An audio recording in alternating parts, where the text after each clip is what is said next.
Okay, Shabbat Shalom, everybody. Shabbat Shalom. Shabbat The Shabbat is Parashat Va'era, and Va'era is I will be shown, and this is the second parsha of the book of Exodus, Okay, let's put it this way. Come on, mama. and we are now going to I don't like it. today look at No, the I don't like first seven seven plagues out of 10 plagues. And the it's always a question that people raise. Um, why? I mean, we take it for granted that there were 10 plagues because we know the story and that's what we're taught. But why do we need 10 plagues? Why didn't God just if he wanted to whack the Egyptians or Pharaoh, why not just do one plague and that's it? Hmm. So it really is a very, very important question. And the um, when we look at the when we look at the plagues, we'll see that the structure of the plagues tell us the answer why it couldn't be one plague. Because one Hmm. plague would just destroy the Egyptians, let's say. Okay. But what would we learn from that if we just destroyed the Egyptians? That they were bad people and they were killed. Okay. But the point was not just to kill people. The point is for us to learn something about these events for the future. So, of course, the main lesson here is that God doesn't want anybody to be enslaved. And this is part of the Jewish story because God tells Abraham already, your children will be enslaved in a foreign place, and then they'll come out after a few generations, and then they will learn the lesson that when they build their own home, their own state, they will not be enslaving other people. Because that really is the lesson that God wants us to learn. So the question is why not one plague? Why do we need 10 plagues? So when we start looking at it, you'll see that out of the 10 plagues, the it's divided to three stages, and the one of the rabbis in the Talmud divides it to three stages in the sense that it's three, three, and four, which is really three, three, three, and then the last one, which is the last plague, the 10th plague, is its own kind of a lesson. So, but the three levels of the plagues, the three series. So the three series of three, and each series has its own pattern too. God warns Pharaoh, the plague Hmm. happens, and then the second, and the third is to warn him from the for the future. Then the three themselves, each three represent a different level of denial that usually people have. So, for example, there are people who deny altogether, right, the existence of God. They're atheists. They don't believe that they're atheists, right? Theists. God, they're atheists. They don't believe in the existence of God. Then there are people who believe in some sort of a creator, but a creator that maybe have set the reality, like when you wind a clock and you just leave, right? And then now the nature works on its own, and there's no personal providence, right? There's no, in Hebrew, it's hashgacha pratit. There's no personal providence that God watches his creation and watches what we do every day, every second, and even knows what we think and how we feel. So we're talking about Big Brother watching on steroids, right? So if when and I always say, for me, it's not about how much how many times you go to synagogue or church, or how many times a day um, you pray, or it's all about um, understanding that there's to have the fear of heaven, that somebody is watching us. If you have that feeling, if you live with this feeling, that is a faithful person, because that means that you know that somebody is watching your actions, and every action has a measure for measure. So that really means that you live, you would be living a faithful life. And the question that when we go up to heaven, the Talmud says the first question we would be asked is, were you honest in business? But in Hebrew, the literal translation is, did you negotiate in faith? Which means, but when you had a dealings with people, did you were you honest, meaning, or in faith? Did you understand that if you cheat somebody now in this dealing, if you have scales, and you say this is a pound, right, on one side, but let's say you shaved it at night and it's really only three-quarters of a pound, and so it means that you're selling somebody vegetables that are not a pound, they're really three-quarters of a pound, but you're charging a pound for it. That's cheating. That's not negotiating in faith, because you think that he who created the eye won't see, he who planted the ear won't hear. So that really is where faith is in negotiating, in with understanding that there's a personal providence. So the third category is for the people who believe in personal providence, to show that there is such a thing. So these three steps um, or three categories of plagues. One is to show that nature itself, God is in nature itself, God exists. Then the second one, that God still is involved in nature and can override nature if he wants to, because he's the creator of nature. And then the third category is that God not only is involved and controls nature, but that God is involved in our personal life, and God watches over us personally and eternally. So, so that's part of the idea of why we need 10 plagues.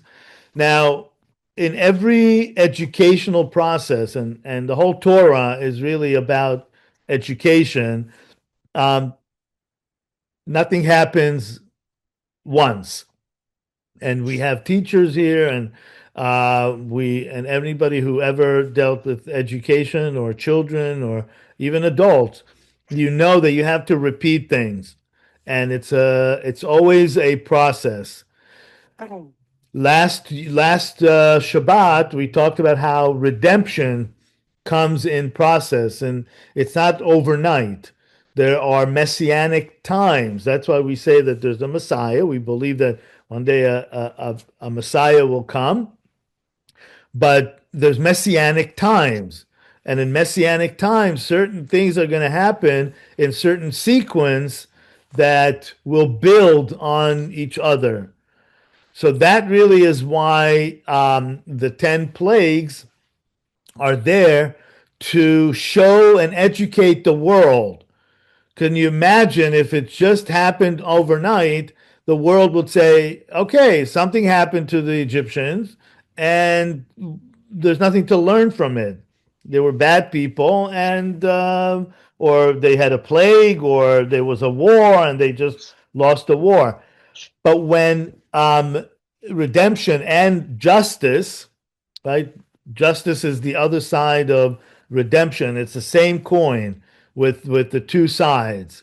So you have redemption that comes through justice. So you don't expect Pharaoh to give up his power overnight, right? Why would he do that? His whole life and his whole philosophy is invested in enslaving people.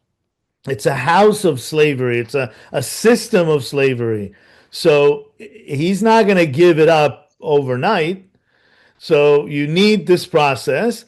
And then the other side of it is for the world to see that God is involved and God is here. So the world needs those stages, because if there was only one plague, and let's say it was I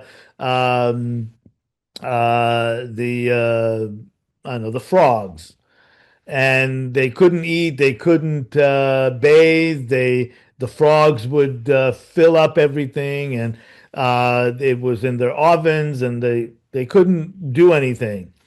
So the world would just say, okay, there was one plague, and and they suffered. Even maybe it was even a natural phenomenon that we don't know about. But here, there's all these stages, and when we start looking at the different plagues, we'll look deeply into what each plague does. Okay, so it starts with Exodus 6, verse 2. And God speaks to Moses, and he said, I will now, I appeared to Abram, Isaac, and Jacob as El Shaddai. El Shaddai is one of the names of God, but I did not make myself known to them by my name Adonai, and that's the Yud Hey Vav Hey, the four-letter name, the Tetragrammaton, that we normally do not pronounce. We say Adonai instead of naming the name, because this is the name of God. When God created the world, it says, Bereshit bara Elohim et hashamayim ve'et haaretz. In the beginning, God created the heaven and the earth, but it was the name Elohim. But Elohim is a general name of power, of strength. We see that word appears in other contexts that really refers to power, not necessarily to the God in heaven. But for God in heaven, that's his name. And we can look at the name further another time, but it's an infinite name. Let's just take it right now as an infinite name. And El Shaddai is the Talmud tells us what is El Shaddai. And by the way, Shaddai, do you know the word Shaddai? You see it all the time. When you walk in and out of Jewish homes, you'll see Shaddai on the mezuzah, on the door. It says Shaddai, and it stands for Shomer Daltot Israel, the guardian of the doors of Israel. But it also means She'amar Dai, that he says enough. And the Midrash tells us that when God created the world expanded infinitely. until God said, okay, that's enough. So God limited the world. And that's how we know that the world is separate from God. God is in the world, but God is not synonymous with the world because the world has a beginning and end. God put boundaries to His creation, and God Himself cannot be limited. The name of God is infinite and boundaryless.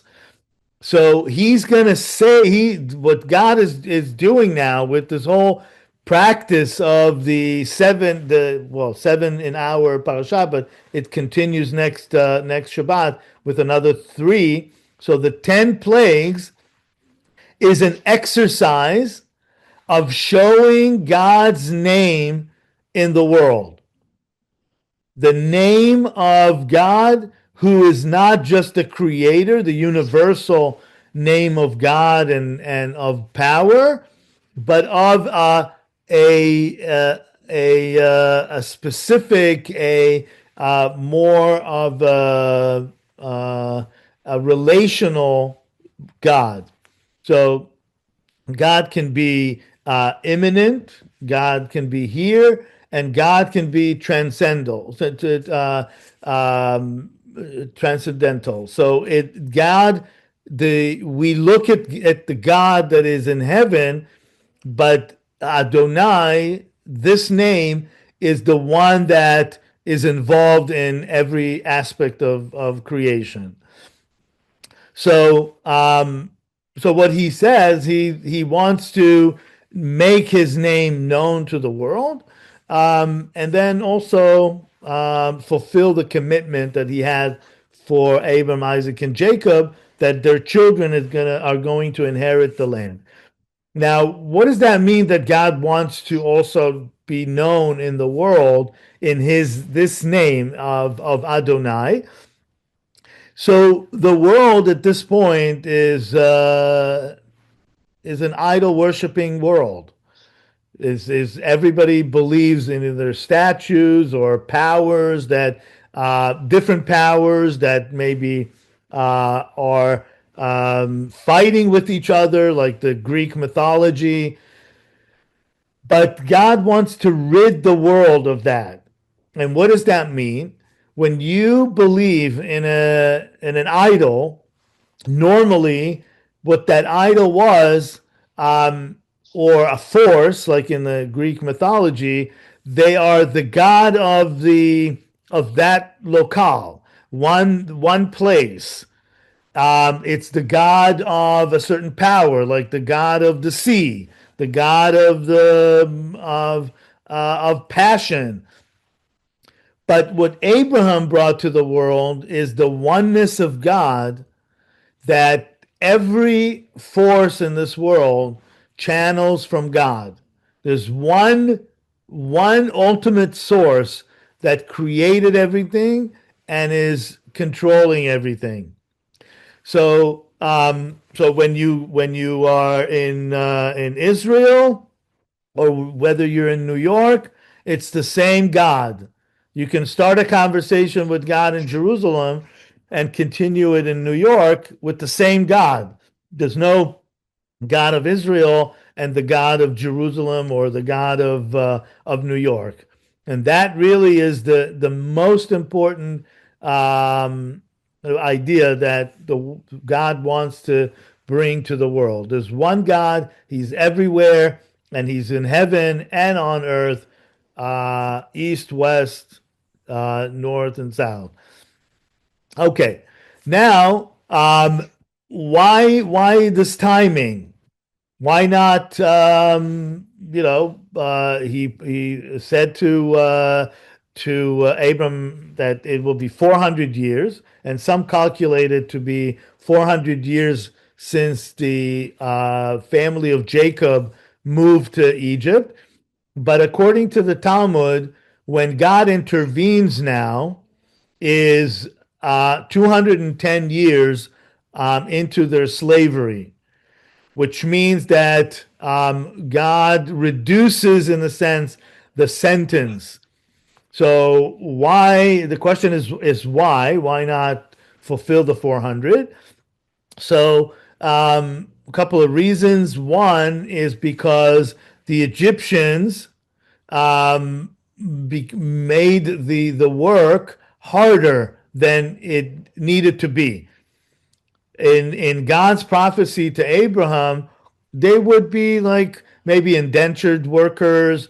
They would be worked very hard, but not be enslaved to that degree where there's na'aka. Na'aka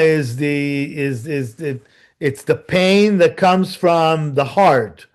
They are so their pain is so deep that it's taking their soul out of their body while they're still alive. And that is the point where God says, okay, Sha'amar dai, that it's enough.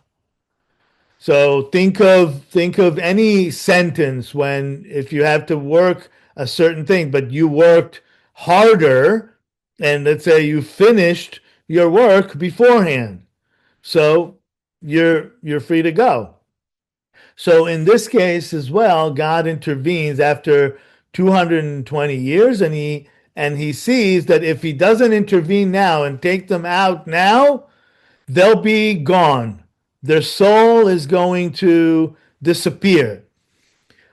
We talk about, of course, the 49 levels of impurity that Egypt was involved in, and one more level of impurity, the 50th, would have made them disappear. That's why we count 49 days when after we leave Egypt, right? We are commanded to count the 49 days of the Omer, right? And then the 50th day is the day of the Pentecost, the Jubilee, and we receive the Torah on the 50th day. Okay, so then God says, therefore, say to the Israelite, I am Adonai, I will free you from the labors of the Egyptians and deliver you from their bondage. I will redeem you with an outstretched arm and through extraordinary chastisements. So, and then he says, and I will take you to be my people. So there are four words here that the when we are in the Seder night, we drink the four cups to for each word. So one is and it says it's the four language, the four words that represent redemption, because even here there's a process. So what is the process? God says, therefore, tell the Israelites, I will free you. So freeing is first literally taking someone out of a cage, out of a cell, of a jail cell. So the Talmud gives us a kind of an analogy that what God did for the Israelites in Egypt was like freeing a slave or a incarcerated person that cannot open their own jail cell. Right? When you're in jail, you can't free yourself. Somebody has to open the lock for you. So, um, so that freeing, so that physical freeing is first. But then it says, "I will free you from the labor of the Egyptians." So that's one. I will deliver you. So deliver is hitzalti. I will save you. So save you from their bondage. That's another level that you may still be in Egypt. And we know that there was a stage like that the Israelites were in Egypt, but not as slaves anymore. They said to the Egyptians already, during the plagues for sure, the Israelites were not enslaved anymore. So they were in Egypt, so they were freed from the bondage, the hard work, but they were not enslaved with the work, but they were still there. So that's the second one. Hitzalti, I will deliver you. And then it says, I will redeem you. So Ga'alti, it already is part of the spiritual element, right? And actually in the Seder night, which of course mimics this whole event, we start with being slaves and we end with being freed. But even in the Seder night, there are four stages in that when we ask the four questions. Why do we this night? Why do we eat matzah? Why do we eat maror? Why do we recline? Why so forth? So these four stages represent these four questions represent the four stages that we were slaves. So the matzah and the maror are representing the time that we were still in slavery. But then washing twice and reclining are signs of wealth and freedom. So we go from slavery to freedom. So here, those four words also represent those four stages. Those two are first just to get out of the physical work, then from under the Egyptians, and then the spiritual part is Ga'alti already. It's like they will see the extraordinary chastisement of the Egyptians, and their spirit is going to come back to them. And then at the end, the fourth one is, and I will take you to be my people. So it's the chosenness that God will, after all these three stages, God will take us to be his people. So that's already the fourth level. Some would say there's a fifth level, and that's the fifth cup that we drink after the Seder, or the Elijah's cup, that God said, I will bring you to the land. And that really is the fifth cup, or the fifth word of redemption. So okay, and then God says, "And I will bring you into the land which I swore to give to Abram, Isaac, and Jacob." Okay, now, but when Moses told this to the Israelites, they would not listen to Moses. Their spirits crushed by cruel bondage. So you know how when you come to someone and you want to tell them, there's good news, is um, there's something is on its way, and the person is so depressed with already history of depression and very hard work, going to the office every day, coming back, the routine of life. They can't look up because they're so used to being put down. So those slaves are not even listening to him, and so he goes to God, and God says to Moses, "Go and tell Pharaoh, the king of Egypt, to let the Israelites go from his land." Okay, so first he speaks to the Israelites, but then he goes to speak to Pharaoh, and that's the first interaction with Pharaoh to tell him to take the people out. But Moses appealed to Adonai and said, the Israelites would not listen to me. My own people are not listening to me. How then should Pharaoh heed me? And I am I'm a tongue tied.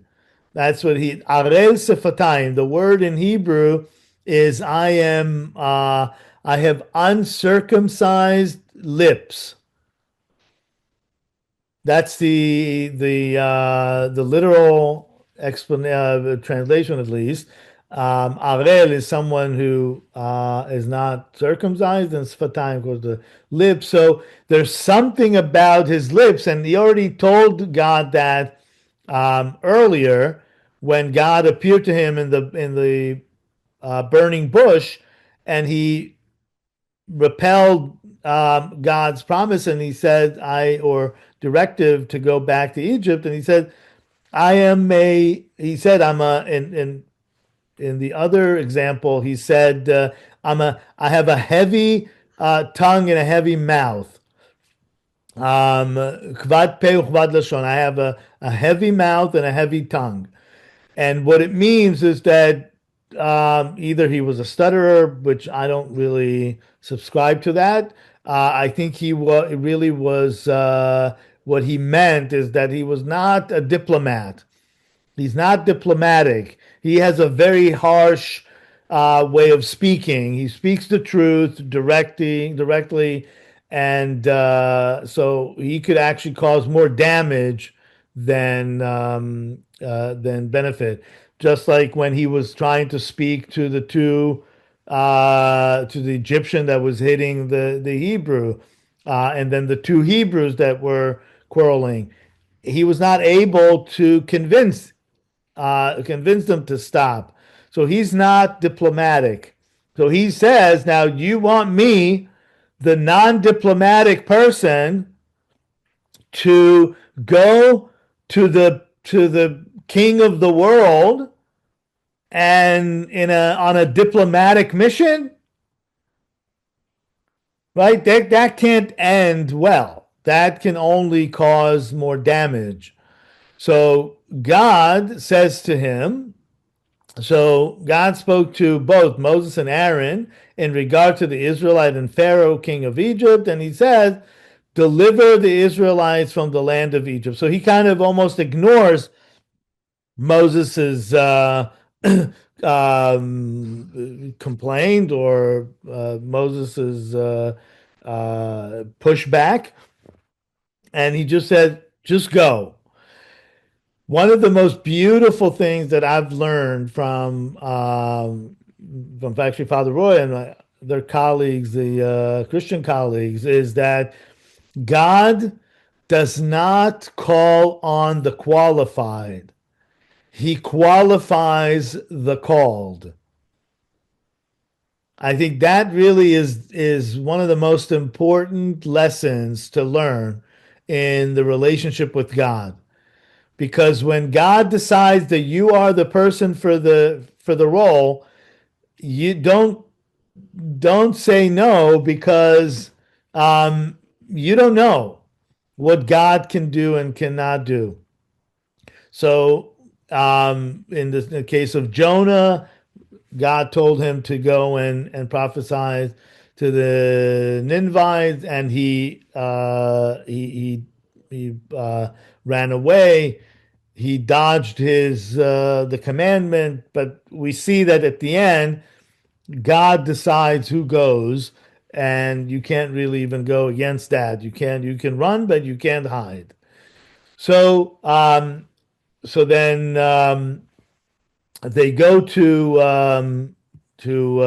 Pharaoh, and they start.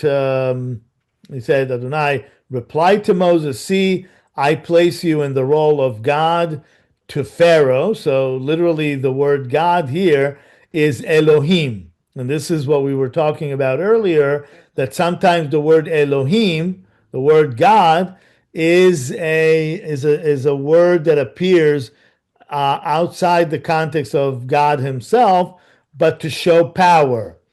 So he is in a powerful position in front of Pharaoh. And he says, I will place you in role of God to Pharaoh with your brother Aaron as your prophet.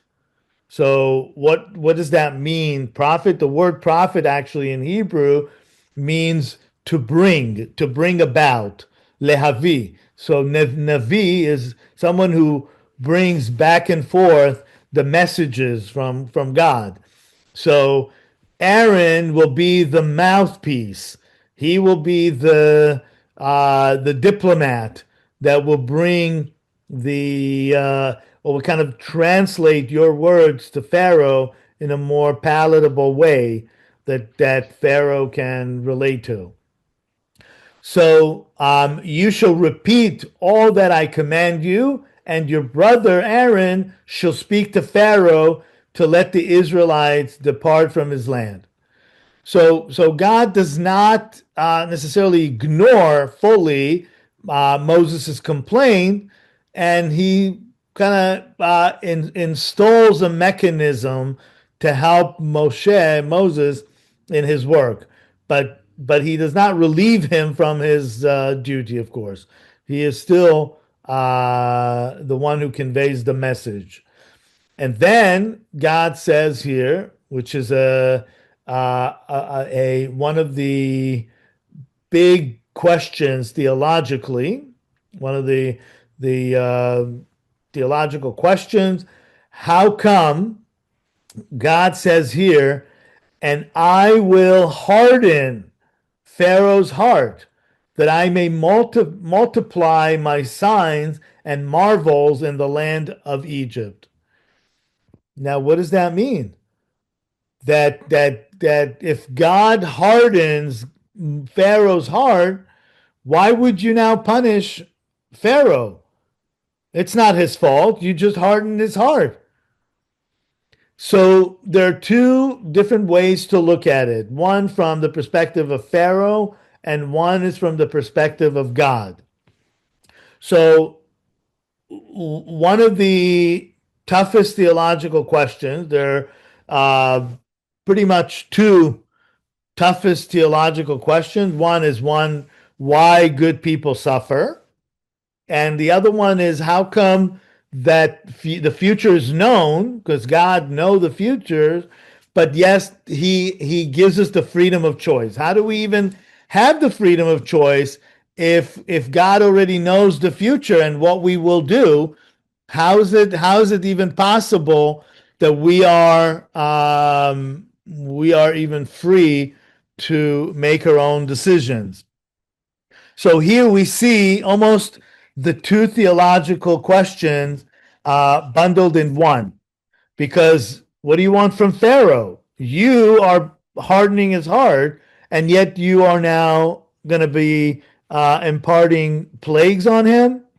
So that's one. And the second, how do you know how Pharaoh is going to act?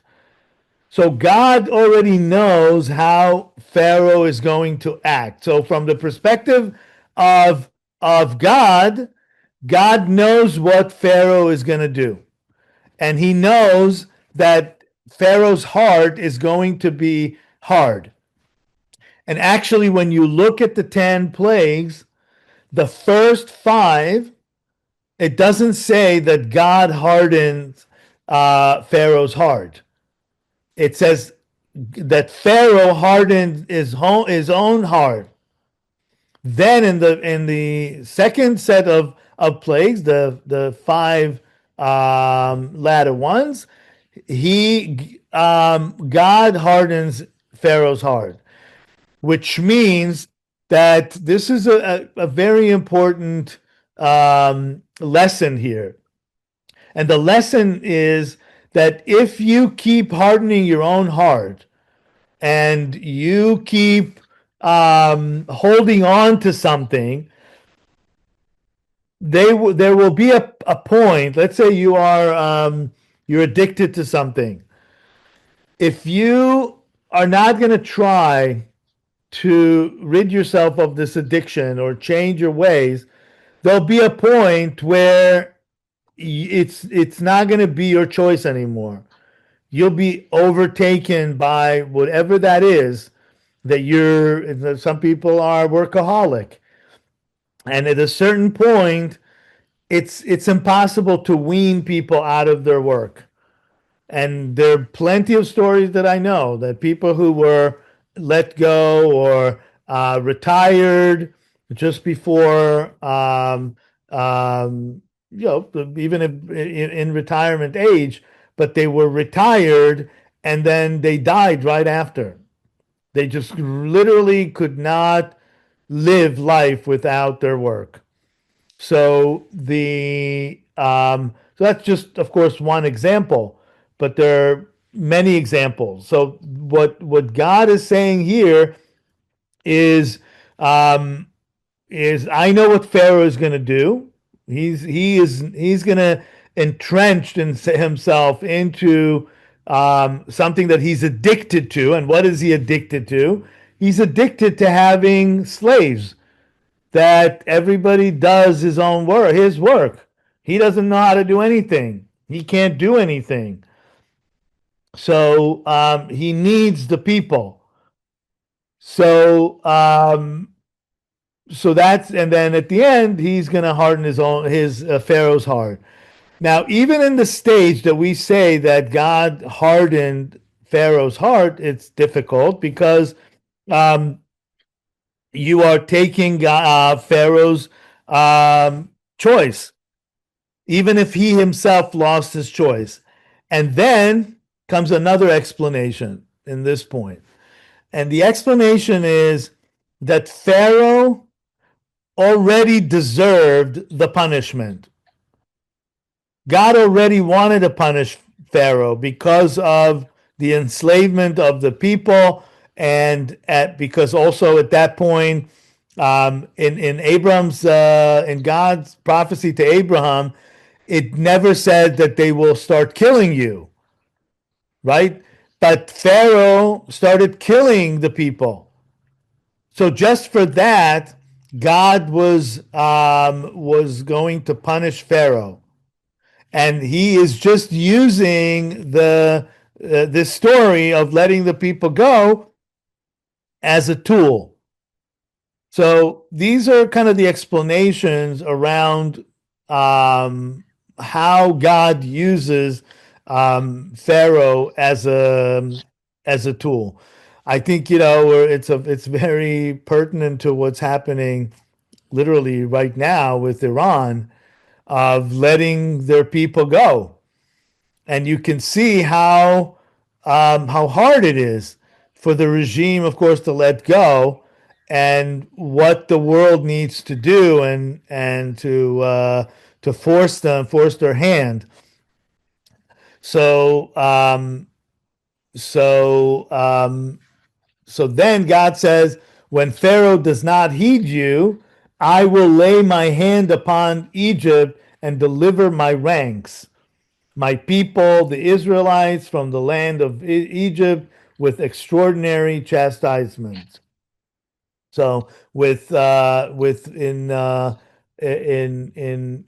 these plagues, and God reveals the purpose of this, and He says, "And the Egyptians shall know that I am Adonai, when I stretch my own hand over Egypt and bring out the Israelites from their midst." Now, this is a very incredible thing here, because the Talmud says that there's a midrash that says that actually, after all the plagues in Egypt, the 10 plagues that were laid in the land itself, and then the 50 or whatever 5,000 plagues that were later on laid on the when they were crossing the Sea of Reeds, the most important and the hardest plague to make was what he just said, is to bring out the Israelites from their midst of the Egyptians. That was the hardest thing to do. And that's incredible. And it's almost the opposite of, there's a midrash that says that God divides his time to three. He studies Torah. He kind of runs the world, and in the third the third part, he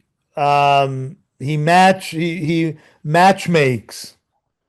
He's a matchmaker. And it says that matchmaking is as hard as splitting the sea of reeds. So there's something about bringing together two people that is as hard as splitting the sea of reeds. So, but what it means here is like it's the splitting the Israelites from the midst of the Egyptians means that they were already married. The Egyptians and the Israelites were one, even though the Israelites were slaves to the Egyptians, still they were one unit. Think of Jews in America, right? Yes, they're Jews. You know that you're Jewish, but can you imagine um, telling all the Jews in America in one day just get up and leave? What would be the excuses that people will give, right? Or they would just literally won't be able to do it. We're Americans. We live here. We work here. This is our lives. This is our history. We don't know from Israel, and so it would be impossible to detach Jews from America. Although God showed us in history that it's definitely possible. You know, my ancestors in Yemen, after 2,700 years, not 200 or 300 years, after 2,700 years, overnight, got up and left. So if God wants it to happen, it'll happen. But think from the human being's perspective, how hard it is. And actually, the Talmud tells us that only 20% and maybe even less of Israelites left Egypt on that night of Passover. So we tend to think that everybody left that night, but it was not. The people who left were the people who were able to put the blood on the doorpost, that had the courage to do that. And then the angel of God passed over their homes, and then they left after midnight. So we'll have this process that God will take the Israelites out of Egypt, and then when Pharaoh speaks to you and says, "Produce your marvel," you shall say to Aaron, "Take your rod and cast it down before Pharaoh, and it shall turn into a serpent." So, where do we get that part? Is, if you remember when Moses met God in the burning bush, when Moses wanted some proof from God to say, how will they know? How will I show them that you spoke to me and it wasn't just in my mind? God says, throw your staff to the ground and it'll turn into a serpent. And that's the first miracle, but again, far from being the last. So Pharaoh did that, but then um, Pharaoh's magicians were able to do the same thing, because they were practicing this whole these magics, and they did the same thing. However, when each cast down his rod and they turned into serpents, but Aaron's rod swallowed their rods. So the difference between what the Pharaoh's magicians were doing And what Aaron and Moses were doing is in there's one main difference, of course. One is that the Pharaoh's magicians practice certain magics or tricks, but they couldn't get out of their boundaries. So they couldn't, let's say, schedule something that will happen tomorrow. One of the ideas in the Talmud, it says that they couldn't schedule something to happen with the plagues that will happen when Moses and Aaron say to Pharaoh, tomorrow at this time, 24 hours from now, the blood is going to flow into the Nile. The Nile will turn into blood. They couldn't do that. They can do things locally on the spot, things that they have practiced, of course, but couldn't do anything beyond the boundaries. So the Aarons swallowed their rods, of course, or their serpents, or of course, that's beyond the boundary. But yet Pharaoh's heart stiffened, and he did not heed them, as Adonai said. And Adonai said to Moses, Pharaoh is stubborn; he refuses to let the people go. So go to Pharaoh in the morning as he is coming out to the water and to his station. Station yourself before him at the edge of the Nile, taking with you the rod that turned into a snake.